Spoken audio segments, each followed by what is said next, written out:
नमस्कार, 9 की 9 खबर में आपका स्वागत। मैं राहुल ओझा आपके साथ। बड़ी खबर जमुई से, जहां सब इंस्पेक्टर प्रभात रंजन हत्याकांड मामले में मुख्य अभियुक्त कृष्ण दास का पुलिस के सामने सरेंडर करने की सूचना मिली है। सूचना के अनुसार मुख्य आरोपी कृष्णा दास को गिरिडीह जिले के गावा थाना में सरेंडर किया है, जिससे जमुई पुलिस ने अपने कब्जे में ले लिया है। वहीं दूसरा आरोपी मिथिलेश ठाकुर को पुलिस पहले ही गिरफ्तार कर चुकी है। जानकारी यह भी मिल रही है कि दारोगा हत्या मामले में कुछ और लोगों को भी हिरासत में लिया गया है। बताते चले कि बीते मंगलवार को अवैध बालू के खिलाफ कार्रवाई करने गए सब इंस्पेक्टर प्रभात रंजन को ट्रैक्टर से रौंदकर हत्या कर दी गई थी। तो जमुई से ये बड़ी खबर, बड़ी जानकारी आप तक पहुंचा रहे हैं। बताया जा रहा है कि मुख्य आरोपी कृष्णा दास ने सरेंडर कर दिया है। यह सरेंडर गिरिडीह जिले के गावा थाना में किया गया है। वहीं पुलिस ने अपने कब्जे में कृष्णा को ले लिया है। वहीं दूसरा आरोपी मिथिलेश ठाकुर पहले से ही गिरफ्तार हो चुका है। और केसी कुंदन हमारे साथ फोन लाइन पर जुड़े हैं। केसी, मुख्य आरोपी कृष्णा दास ने खुद ही सरेंडर कर दिया, इसके बारे में क्या कुछ जानकारी मिल रही है?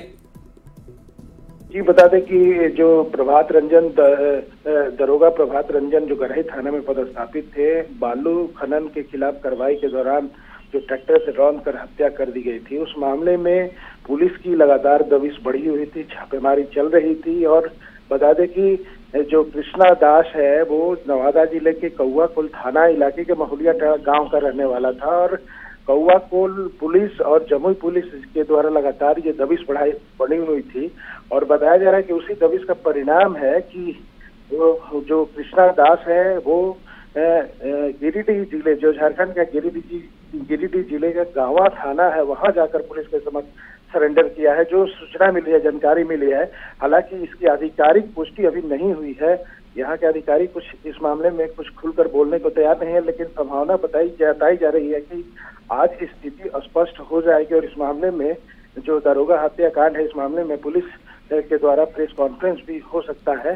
और साथ ही बता दें कि जो दूसरा अभियुक्त मिथिलेश ठाकुर था, जो उसी महुलिया गांव का रहने वाला है, उसकी गिरफ्तारी पहले ही हो चुकी थी। मंगलवार को ही पुलिस उसे गिरफ्तार कर लिया था। और जो पुलिस सूत्रों से जो जानकारी मिली है, दरोगा हत्याकांड में और भी कुछ लोगों को पुलिस हिरासत में लेकर पूछताछ कर रही है। जी, चलिए, शुक्रिया केसी इस जानकारी के लिए आपका। तो बिहार में बिजली अब महंगी होने जा रही है। नए वित्तीय वर्ष में बिजली महंगी हो सकती है। 4.38% बिजली दर बढ़ाने का प्रस्ताव रखा गया है। बिजली कंपनियों ने यह प्रस्ताव दिया है। नए वित्तीय वर्ष 1 अप्रैल 2024 से बिहार में बिजली की दर में बढ़ोतरी हो सकती है। बिजली कंपनियों ने बिहार विद्युत विनियामक आयोग को संबंधित याचिका सौंपी है। बिजली कंपनियां हर साल 15 नवंबर को विनियामक आयोग को प्रस्ताव सौंपती है। विनियामक आयोग अंतिम फैसला लेगा।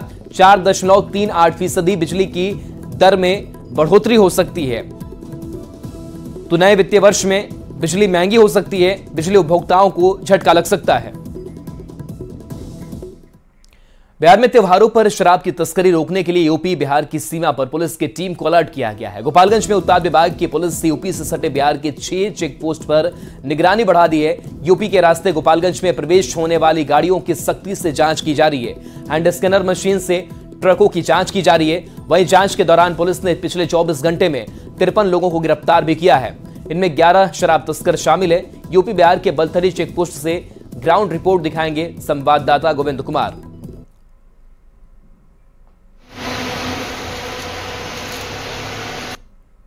गोपालगंज में छठ महापर्व को लेकर उत्पाद विभाग की टीम एक्टिव हो गई है और यूपी बिहार के जो बॉर्डर है, समेकित चेक पोस्ट, वहाँ पर गाड़ियों की सख्ती से जांच की जा रही है।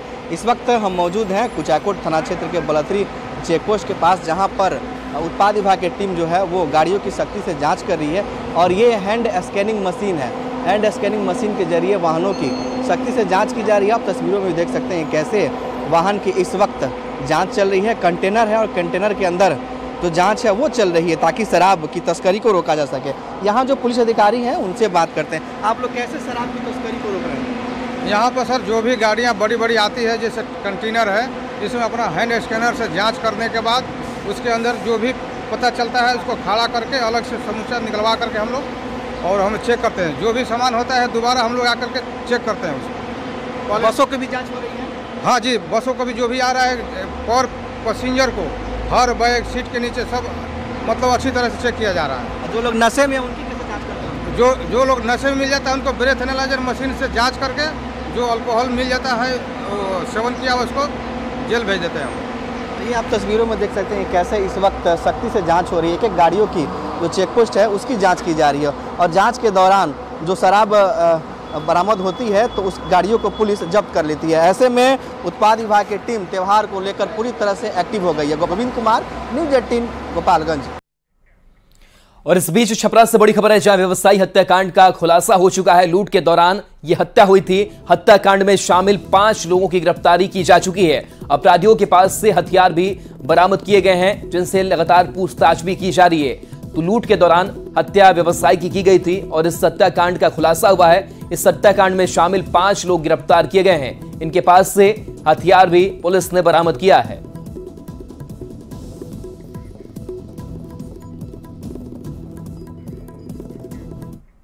खबर दानापुर के मनेर से है, जहां नगवा गांव में जमीन विवाद को लेकर गोलीबारी का वीडियो वायरल हो रहा है। बताया जा रहा है कि पहले 2 पक्षों के बीच झड़प और मारपीट की घटना हुई।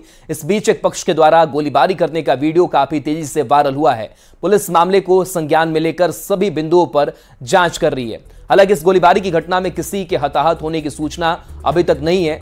गोलीबारी की घटना को लेकर पूरे इलाके में दहशत बरकरार है। हालांकि न्यूज़ 18 वायरल वीडियो की पुष्टि नहीं करता। किशनगंज से एक पाकिस्तानी महिला को हिरासत में लिया गया है। महिला के साथ एक बच्चा भी है। किशनगंज से सटे पश्चिम बंगाल के खूरीबाड़ी थाना इलाके से महिला को तब हिरासत में लिया गया जब वो पूछताछ में संतोषजनक जवाब नहीं दे पाई। महिला के पास से पाकिस्तानी पासपोर्ट भी बरामद हुआ है। ये पाकिस्तानी महिला नेपाल के रास्ते भारत में घुसपैठ की कोशिश कर रही थी। बुधवार को ही समस्तीपुर रेलवे स्टेशन की आउटर पर भागलपुर से जयनगर जाने वाले इंटरसिटी के जनरल बोगी में धमाका हुआ। धमाके में एक महिला समेत कई लोग जख्मी हो गए। बताया जा रहा है कि ट्रेन जैसे ही समस्तीपुर रेलवे जंक्शन के प्लेटफॉर्म संख्या 6 से आगे बढ़ी, आउटर सिग्नल के पास अचानक तेज धमाका हुआ और फिर पूरी बोगी धुएं से भर गया। धमाके की खबर मिलते ही आरपीएफ और सीआरपी के जवान हरकत में आ गए।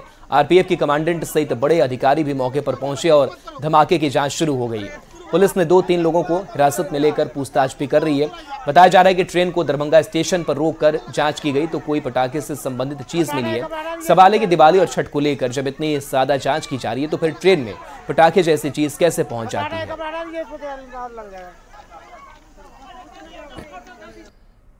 आग लग गया, अचानक आवाज हुआ, आग लग गया, आग लग गया पूरा। किस ट्रेन में थे आप? किस ट्रेन में थे? ये जयनगर वाली में थे हम। जयनगर वाली वाला ट्रेन में थे। हमको दरभंगा उतरना था। कहाँ से आ रहे थे? सुल्तानगंज से आ रहे थे। अच्छा। यहाँ से आए सोच रहे थे कि आप समस्तीपुर आ गए हैं, 1 घंटा हट मई के घर पहुँचेंगे, तब तक में यह घटना। 11:23 का है। दोपहर लगभग 1:30 बजे के आसपास भागलपुर जयनगर इंटरसिटी एक्सप्रेस आकर यहाँ पर 5 नंबर प्लेटफॉर्म पे रुकी थी। उसके बाद खुलने के बाद समस्तीपुर ही होम सिग्नल के आगे हुआ क्या कि ब्लास्ट हो गया। जो जनरल बॉगी था आगे से 3रा नंबर जो बॉगी था उसमें ब्लास्ट हुआ, तो उसके कारण 3 आदमी इंजर्ड हुआ। फिर बाद में इसी से संबंधित 2 लोगों को वहाँ पर दरभंगा जीआरपी में डिटेन किया गया है। दरभंगा जीआरपी के द्वारा डिटेन किया गया है। इसमें अभी आगे की कार्रवाई चल रही है और एफएसएल टीम को भी इन्फॉर्म कर दिया है। क्या कुछ जांच में अभी तक गया? देखिए, अभी एफएसएल टीम को बुलाया गया है। एफएसएल टीम अपना जांच करेगी और आगे हम लोगों की कार्रवाई चल रही है। उसके बाद ही कुछ स्पष्ट पता चल पाएगा। जहानाबाद के घोसी थाना क्षेत्र के धामापुर गांव में रविंद्र यादव नामक व्यक्ति की हुई हत्या मामले में पुलिस ने गांव की ही एक महिला को हिरासत में लिया है। दरअसल जिस महिला को हिरासत में लिया गया है, मृतक ने उस घटना से पहले घंटे भर फोन पर बातचीत की थी। इधर घटना के बाद राजनीतिक बयानबाजी भी तेज हो गई है। माले के स्थानीय विधायक ने कहा है कि घटना का खुलासा होना चाहिए, लेकिन किसी निर्दोष को फंसाना भी नहीं जाना चाहिए। बता दें कि रविंद्र यादव की 6 गोली मारकर हत्या कर दी गई थी। जल्दीबाजी का मतलब भेजा भर देना नहीं है कि कोई निर्दोष को पकड़ करके और भेजा भर दीजिए और असली अपराधी बच जाए। कारण क्या है सर? कारण तो अभी ठीक मुझे भी समझ में नहीं आ रहा है और परिवार के लोग भी स्पष्ट नहीं बता रहे हैं। लेकिन जैसा कि बताया जा रहा है कि ठिका उका करते थे भारतमाला परियोजना की सड़क में, उसको लेकर के कुछ अंतर विरोध रहा होगा। देश के कई राज्यों में प्रदूषण लगातार बढ़ता जा रहा है, लेकिन सबसे खराब हालत में बिहार की राजधानी पटना की है। पटना देश के सबसे प्रदूषित शहरों में नंबर 1 पर है। पटना का AQI लेवल 585 तक पहुंच गया है। इसे सेहत के लिहाज से बेहद खतरनाक माना जा रहा है।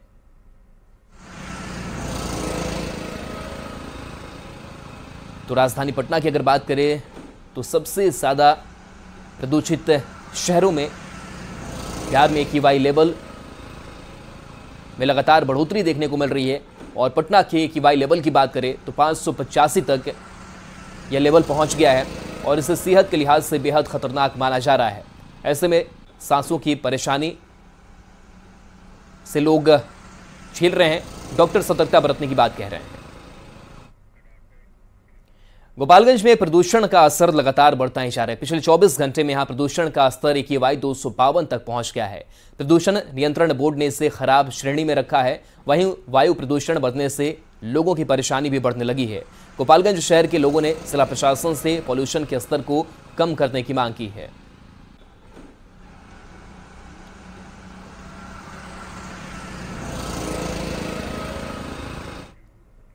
तो पटना समेत पूरे बिहार का मौसम बदलने लगा है। तापमान में गिरावट नजर आ रही है और लोग गुनगुनी धूप का मजा ले रहे हैं। पटना का अधिकतम तापमान 31 डिग्री है, जबकि न्यूनतम तापमान 21 डिग्री है। जबकि गया का अधिकतम तापमान 29, वहीं न्यूनतम तापमान 18 डिग्री है। इसी तरह औरंगाबाद का अधिकतम तापमान 28 डिग्री और न्यूनतम तापमान 17 डिग्री है। मौसम विभाग के मुताबिक अगले 48 घंटे में तापमान में और कमी रिकॉर्ड की जाएगी। और अधिक जानकारी दे रहे हैं संवाददाता अमित कुमार। राजधानी पटना समेत पूरे बिहार में मौसम के मिजाज में तेजी से बदलाव नजर आ रहा है। अगर हम बात सोमवार की करें तो सोमवार को जहां अधिकतम तापमान जो है वो 32 डिग्री और न्यूनतम तापमान जो है 29 डिग्री था, वहीं आज अगर बात करें पटना की तापमान की तो अधिकतम तापमान 31 डिग्री, न्यूनतम तापमान 21 डिग्री। गया का अधिकतम तापमान जो है 29 डिग्री, न्यूनतम तापमान जो है 18 डिग्री है। औरंगाबाद का अधिकतम तापमान 28 डिग्री, न्यूनतम तापमान 17 डिग्री। मुजफ्फरपुर का अधिकतम तापमान 31 डिग्री है, न्यूनतम तापमान 19 डिग्री। दरभंगा की बात करें तो दरभंगा का भी अधिकतम तापमान जो है 31 और न्यूनतम तापमान 19 डिग्री है। अगर हम बात करें बेगूसराय की तो बेगूसराय का अधिकतम तापमान जो है वो 30 डिग्री है और न्यूनतम तापमान 18 डिग्री। और इसी तरह से अगर अररिया की बात करें तो अररिया का भी जो अधिकतम तापमान जो है वो 30 डिग्री है और न्यूनतम तापमान 19 डिग्री है। तो इसी तरह से बिहार के लगभग जिलों में जो है वो मौसम के मिजाज में बदलाव नजर आ रहा है। सुबह हल्की गुनगुनी धूप जो है उसका मजा लोग ले रहे हैं, लेकिन शाम होते ही ठंड का एहसास जो है वो लोगों को जरूर महसूस हो रहा है। और इसी बात को देखते हुए जो डॉक्टर हैं वो लोगों को सलाह दे रहे हैं कि आप हल्के गर्म कपड़े का इस्तेमाल जरूर करें। मौसम वैज्ञानिकों का कहना है कि अगले कुछ दिनों में मौसम की मिजाज में और बदलाव नजर आएगा, न्यूनतम तापमान में और गिरावट नजर आएगी और ठंड जो है कह सकते हैं कि अपनी दस्तक जो है अभी से दे रहा है, लोगों को महसूस करा रहा है। लेकिन 48 घंटे के बाद जो है ठंड का प्रकोप और अधिक नजर आएगा। कैमरा पर्सन सुबोध के साथ अमित कुमार, न्यूज 18 पटना। उत्तरकाशी में हुए सुरंग हादसा मामले में मजदूरों को बचाने का अभियान जारी है। 40 मजदूर टनल के अंदर फंसे हुए हैं। रेस्क्यू के लिए नई मशीन मंगाई गई है। मशीन के पहुंचने में वक्त लग रहा है। मशीन के लिए 3 विमानों को लगाया गया है। तो 40 मजदूर टनल के अंदर फंसे हुए हैं और उनको निकालने की कोशिश की जा रही है, लेकिन मशीन की दिक्कत आ रही है। पहले जो अगर मशीन मंगाई गई थी वो अगर मशीन खराब हो गई, जिसके बाद से अब नई मशीन मंगाई जा रही है और ऐसे में माना जा रहा है कि मशीन मंगाने में थोड़ा वक्त लगेगा। मशीन के लिए 3 विमानों को लगाया गया है।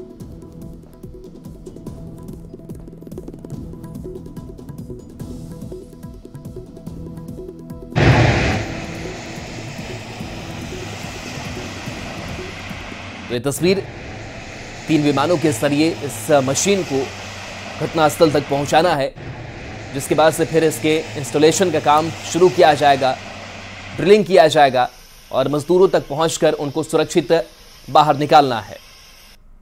हमने एक मशीन जो है अमेरिकन ऑगर कहते हैं वो दिल्ली से एयरलिफ्ट कराई है, जिसमें जो यहाँ पे उतर के जितनी जो व्यवस्था है उनको जल्दी लाने की सारा प्रशासन की तरफ से हमको मदद मिल रही है।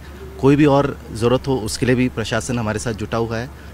असेंबलिंग में 4 से 5 घंटा लगता है, तो उतना तो लगेगा, लेकिन वो तीनों जब उसके पार्ट आ जाएंगे उसके बाद ही हम आपको बता पाएंगे कि कितना समय लगता है। ये ड्रिलिंग कितने घंटे में कंप्लीट हो जाएगी सर? ड्रिलिंग देखिए कितने घंटे में होगी वो नहीं बता सकता, लेकिन रेट ऑफ ड्रिलिंग में बता सकता हूँ कि 5 मीटर प्रति घंटे की उसकी इफेक्ट। अगर सब चीज़ ठीक रहा है तो हम सोच रहे हैं कि वॉकी टॉकी क्यों ना उस तरफ भेज दें ताकि उनको 1-to-1 हो जाए। अभी तो हम यहाँ से आवाज़ देते हैं, वो सुनते हैं और वैसी कम्युनिकेशन हो रहा है। बिहार विधानमंडल से 75% आरक्षण विधेयक समेत अन्य 5 विधेयकों पर राज्यपाल के हस्ताक्षर का इंतजार बिहार सरकार को है। मिली जानकारी के मुताबिक जैसे ही राज्यपाल 75% आरक्षण विधेयक समेत अन्य 5 विधेयकों पर अपना हस्ताक्षर कर देंगे, वैसे ही उसी तारीख से 75% आरक्षण का लाभ बिहार वासियों को मिलने लगेगा। पूरी जानकारी दे रहे हैं संवाददाता अमित कुमार। राज्यपाल के हस्ताक्षर के साथ ही बिहार में 75% आरक्षण जो है वो लागू हो जाएगा। बताते चले कि बिहार विधानमंडल के दोनों सदनों से सर्वसम्मति से पारित आरक्षण संबंधी विधेयक पर राज्यपाल के हस्ताक्षर के साथ ही नया कानून प्रभाव में आ जाएगा। यानी कि राज्यपाल के हस्ताक्षर की तिथि के बाद सरकारी नियुक्तियों में आरक्षण श्रेणी के अभ्यर्थियों को आरक्षण की बढ़ी हुई सीमा का लाभ मिलने लगेगा। फिलहाल ये विधेयक राज्यपाल राजनाथ विश्वनाथ आलेकर के पास विचाराधीन है। सरकार को उम्मीद है कि सर्वसम्मति से पारित इन विधेयकों पर राज्यपाल जल्द हस्ताक्षर कर देंगे। सरकारी सेवाओं के अलावा शिक्षण संस्थानों के नामांकन में भी आरक्षण का दायरा बढ़ा दिया गया है। इन दोनों के अलावा विधानमंडल के शीतकालीन सत्र में पारित अन्य विधेयकों को भी राज्यपाल की मंजूरी के लिए भेज दिया गया है। सेवाओं और नामांकन में आरक्षण सीमा बढ़ाने वाले विधेयकों की मंजूरी के साथ ही अनुसूचित जाति को 20%, अनुसूचित जनजाति को 2%, अति पिछड़ा को 25% और पिछड़ों को 18% आरक्षण मिलने लगेगा। आर्थिक रूप से कमजोर वर्ग के लोगों को पहले से ही 10% का आरक्षण मिल रहा है। तो अब इंतजार है सरकार को कि कब राज्यपाल जो है वो अपनी सहमति देते हैं और हस्ताक्षर जो है इन विधेयकों पर करते हैं। जैसे ही इन विधेयकों पर हस्ताक्षर हो जाएगा राज्यपाल का, बिहार वासियों को 75% जो बढ़ा हुआ आरक्षण है उसका लाभ मिलना शुरू हो जाएगा। कैमरा पर्सन सुबोध के साथ अमित कुमार, न्यूज 18 पटना। रांची में प्रधानमंत्री नरेंद्र मोदी की सुरक्षा में चूक के मामले में 3 पुलिसकर्मियों पर गाज गिरी है। इस मामले में लापरवाही के आरोप में एएसआई अबू जफर, आईआरबी के हवलदार छोटेलाल टुड्डू और रंजन कुमार सस्पेंड कर दिए गए हैं। दरअसल पीएम मोदी का काफिला जब लौट रहा था तभी रेडियम रोड के पास रास्ते में एक महिला पीएम की गाड़ी के सामने आकर खड़ी हो गई। ड्राइवर ने तुरंत ब्रेक लगाया और महिला बाल बाल बच गई। इस घटना के चलते पीएम का काफिला कुछ सेकंड तक रुका रहा। उस महिला को सुरक्षा बलों ने तुरंत हिरासत में लिया। इसके बाद ही पीएम का कारकेड आगे बढ़ सका। बाद में उस महिला की पहचान संगीता झा के रूप में हुई है। कहा जा रहा है कि वो महिला पिछले कुछ समय से घरेलू विवाद से परेशान थी।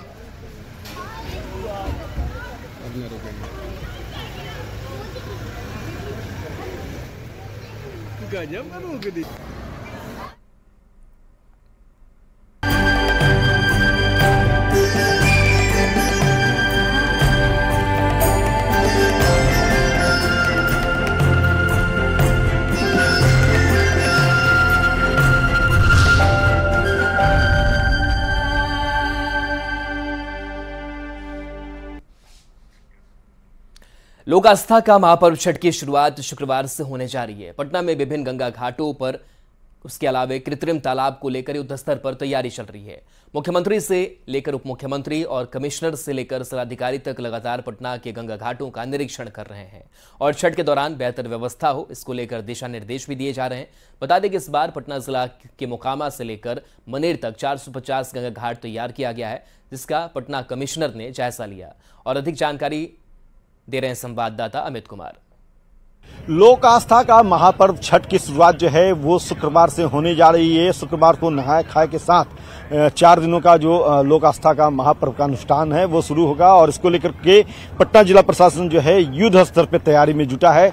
लगातार चाहे मुख्यमंत्री हो या पटना कमिश्नर की बात कर ले, डीएम की बात कर ले, एसएसपी की बात कर ले, सभी प्रशासनिक अधिकारियों के साथ साथ मुख्यमंत्री उप मुख्यमंत्री जो है वो पटना के विभिन्न घाटों का निरीक्षण कर रहे हैं। निर्देश जारी किए जा रहे हैं और उन निर्देशों पर अनुपालन करते हुए घाटों को बेहतर बनाने की कोशिश जो है वो नगर निगम की तरफ से, जिला प्रशासन की तरफ से किया जा रहा है। बताते चले कि पटना जिले में मोकामा से लेकर मनेर तक 450 गंगा घाटों पर छठ व्रती जो है इस बार अर्घ देंगी और इसको लेकर के प्रशासन की तैयारी जो है युद्ध स्तर पर किया जा रहा है। पटना शहरी क्षेत्र के अलावा दानापुर और सिटी अनुमंडल क्षेत्र में लगभग 100 घाटों पर पूजा की तैयारी अंतिम चरण में है। बताते चले कि आज एक बार फिर से जो है पटना के कमिश्नर जो है वो पटना के विभिन्न घाटों का निरीक्षण करने के लिए शाम 4 बजे जो है निकलेंगे और 4 बजे उनके साथ तमाम पटना जिला के जो प्रशासनिक अमले के अधिकारी हैं वो भी मौजूद रहेंगे और इन घाटों में 450 जो घाट हैं मनेर से लेकर के मोकामा तक की वहाँ के घाटों का जो स्थिति है, जो तैयारियां हैं अंतिम चरण की, उसका वो जायजा लेंगे। इस दौरान जो है कह सकते हैं कि जो तैयारियों में, अंतिम चरण की तैयारियों में जो भी त्रुटियां रही हैं उसे दूर करने की को लेकर के निर्देश भी जारी किया जाएगा। और बताते चले कि मनेर में नंदलाल छपरा में नदी के कटाव की वजह से छठ नहीं होगा, ये जिला प्रशासन ने तय किया है। मीनार घाट, एलसीटी घाट और राजापुर घाट अब भी खतरनाक घाटों की श्रेणी में है। कैमरा पर्सन सुबोध के साथ अमित कुमार, न्यूज 18 पटना।